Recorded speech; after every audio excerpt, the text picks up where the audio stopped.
আৰু এই কথা হৈছে এডিআৰই নামত ধন সংগ্ৰহৰ খবৰ। এডিআৰই পৰীক্ষা আসাম ডাইৰেক্ট ৰিক্ৰুইটমেণ্ট এক্সামিনেশ্যন সদ্য সমাপ্ত তৃতীয় বৰ্গ আৰু চতুৰ্থ বৰ্গৰ চাকৰিৰ বাবে দালালগিৰি কৰা হৈছে। এই চাকৰিৰ বাবে ধন সংগ্ৰহ কৰা হৈছে। কটকটীয়া নিৰাপত্তাৰ মাজত পৰীক্ষা অনুষ্ঠিত হৈছে এফালে আৰু আনফালে চাকৰিৰ নামত ধন সংগ্ৰহ হৈছে আৰু সেই ধন সংগ্ৰহ কৰাৰ ভিজুৱেলছ এই মুহূৰ্তত ভাইৰেল হৈছে ছ'চিয়েল মিডিয়াত আৰু সেই ভিজুৱেলছ সেই খবৰ এক্সক্লুচিভ খবৰ লৈ আহিছোঁ আপোনালোকৰ সন্মুখলৈ। खुलुमबाय बयनिसिमबो hello good morning to all welcome back again फिन खेबसे बयखौबो चेनेलाव बरायग्रोनानै लानाय जाबाय।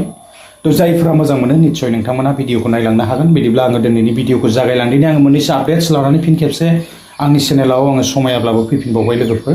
तो जायफोरा मोजां मोनो निश्चय नोंथांमोनाहाय नायलांनो हागोन आरोना। बिदिब्ला दिनैनि आपडेट्सखौ होलांदिनि फारि फारि। जोंहा गिबिसिन आपडेट्सआवनो थागोन जिथुनिखि लेटेस्ट सोलिबाय थानाय ना ब्रेकिं आपडेट। तो बेयो जाहैबाय जोंहा पीएम किसान। तो गोबांफ्रा वेट खालामनानै दङ आरो जोङो मिथिनो मोनखादों एबारावहाय माने माखासे माने पीएम किसाना बेबायदि दानजानाय थांगोन। जायफोरना लेन्ड शेडिं अके गैया बेबायदिनो गोबांथार EKYC गैया बायदिसिना ना। तो जोङो दाननाय थांगोन होननानै मिथिनो मोनदों। जोङो नेनानै थानोसै बेबायदिनो जोङो 5 तारिखआवहाय बेबायदि जोङो फैसाफोरखौहाय क्रेडिट जागोन होननानै जोङो एकाउन्टाव मिथिनो मोनदों। तो बिदिब्ला जोङो वेट खालामनि आरो जोङो नेनानै थानि। तो जोङो मिथिनो मोनगोन। बिदिब्ला गुबुन मोनसे आपडेट्सआवहाय थांबावदिनि। तो जोंहा बेबायदिनो गुबुन मोनसे आपडेट्सआ जाहैबाय जोंनियाव HS ना जायफोराहाय बेबायदिनो एग्जामफोर होदों। तो बे HS आवहाय एबारावहाय मोजाङै जुदि उथ्रिनो हायोब्ला बेबायदिनो जोङो स्कुटि मोनगोन होननानै जोङो फोसावनाय जोङो नुनो मोनगासिनो ना। तो नेनानै थायोब्लानो जाबाय बेसेबां सैथो समा फैयोब्ला मिथिनो मोनगोन।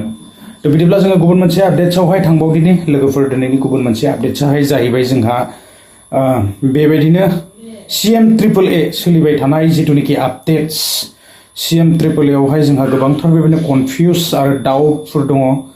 तो जियानो हक जोङो 5 तारिखआवहाय बेबायदिनो आरोबाव रिएप्लाइ जागोन होननानै जोङो मिथिनो मोनदों।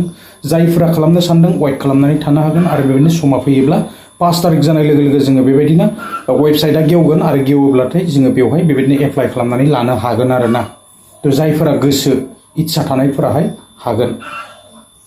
तो आं बांद्राय बुंबाय थानो सानाखै बे आपडेटनि सायावहाय बयबो मिथिखानाय। तो बिदिब्ला गुबुन मोनसे आपडेट्सआवहाय थांबावदिनि। जोंहा गुबुन मोनसे आपडेट्सआ जाहैबाय बेबायदिनो लेटेस्ट आपडेट जेरावनाखि जोंहा नैबे लेटेस्ट आपडेटआ जाबाय ग्रेड 3 नि ना। तो बावैसो सिगां ग्रेड 3 आरो बेबायदिनो नैबे ग्रेड 4 जानो गोनां जिथुनिखि एग्जामाहाय जोंहा 27 अक्ट'बर बेबायदियाव जाहैगोन नैबे ग्रेड 4 आवहाय। नाथाय ग्रेड 3 आ बेबायदिनो फाइनालि जानानै थांबाय। तो जोङो नुनो मोनगासिनो मोनसे भिडिअ बेबायदिनो भाइरेल जानाय बा क्लिप्स जोङो गोसारबाय थानायखौ जोङो नुनो मोनदों। जोङो दिनैहाय एग्जामनि समाव बा इन्टारभिउनि समाव गोबांथार बेबायदिनो कटकटिया ना ओरैबायदि जेरावनोखि बाइकनि साबिबो लांनो हाया बेबायदिनो मबाइलबो लांनो हाया बायदिसिना बेबायदिना। तो इन्टारनेट बन्द'। तो नाथाय दिनै सिं सिं मा सोलिबाय थादों।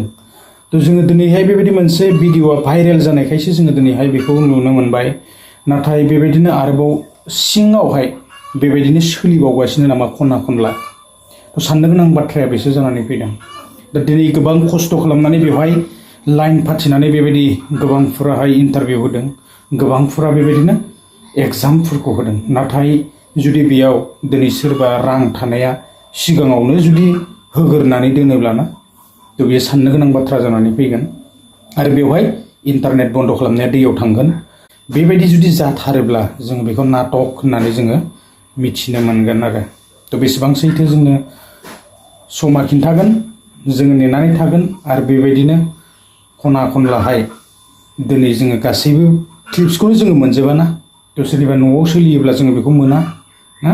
दिनै जोङो बेबायदि भिडिअ क्लिप्सफोर ओंखारनायखायसो जोङो दिनैहाय बेबायदि रांफोर होनाय प्लास्टिकनिफ्राय जेरावनाखि रांखौ थफ्ला बेबायदि मुथा मुथा बरननानै जोङो होनायखौहाय जोङो नुनो मोनगासिनो। नाथाय एक्जेक्टलि बेसेबां कनफार्म बेखौ मिथिया खिन्थु निउसफोराहाय बेबायदि दामनायखौ नुनो मोनदों आरो।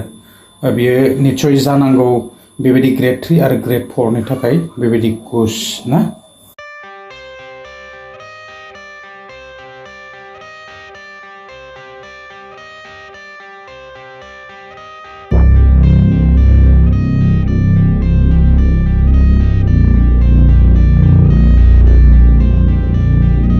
तो दिनै बेबायदि गिदिर गोलावफ्रानो जुदि मावबाय थायोब्ला बेवहाय आरो मा थागोन ना थ' साननो गोनां बाथ्रा कमेन्ट्स खालामनो हागोन लोगोफोर आरो बेबायदिनो खना खनला सोलिबावगासिनो नामा थ' जों नेनानै थानोसै जोंनो बेखौहाय समा खिन्थागोन आरो जुदि बेबायदि सोलिमारोब्ला दिनै बेवहाय जोङो लाइन पाथिनानै इन्टारभिउ होनाया बेकार जागोन आरो बेजों लोगोसे बेबायदिनो इन्टारनेट बन्द खालामनाया बेवहाय बेकार जागोन आरो बेबायदिनो गोबांथार चेकिं खालामनायफ्रा गासैबो ओरैनो बेकार जाजोबगोन आरोना थ' जोङो बेबायदि सोलियोब्ला बेखौ जोङो नाटक होननानैसो जोङो मिथिनो मोनगोन थ' जियानो हक जोंनो दा बेखौहाय समा खिन्थागोन जोङो वेट खालामनि आरो नेबाय थानि ना थ' लोगोफोर आङो बांद्राय गोलाव खालामनो सानाखै दिनै बेबायदिनो एसे बन्द'बो गान्धी जयन्ती ना 2 अक्ट'बर आं बेखिनि आपडेट्सखौनो लानानै फैबाय लोगोफोर गोजोन्थों बाय नेक्स्ट भिडिअ'आव थाबैनो लोगो मोनगोन